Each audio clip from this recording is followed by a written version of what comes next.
হিন্দু শাস্ত্র অনুসারে রাজা দশরথের কোনো সন্তান ছিল না, তাই ঋষি বশিষ্ঠের পরামর্শে তিনি পুত্র প্রাপ্তির জন্য পুত্র কামেষ্টি যজ্ঞ করেন। কিছুদিন পর রানী গর্ভবতী হন এবং ভগবান রামকে জন্ম দেন। মহর্ষি বাল্মীকি ভগবান রামের জন্মের সময় নক্ষত্রের অবস্থান উল্লেখ করেছিলেন।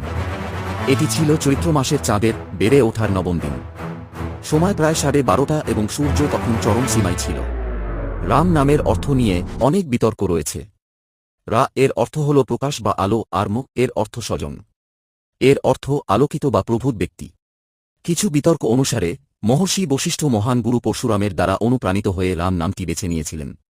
এছাড়াও ভগবান শ্রীরাম তাঁর 14 বছরের বনবাস পূর্ণ করেছিলেন এবং ওই একই দিনে চৈত্র মাসের শুক্লপক্ষের নবমীর দিন তিনি অযোধ্যায় ফিরে এসেছিলেন।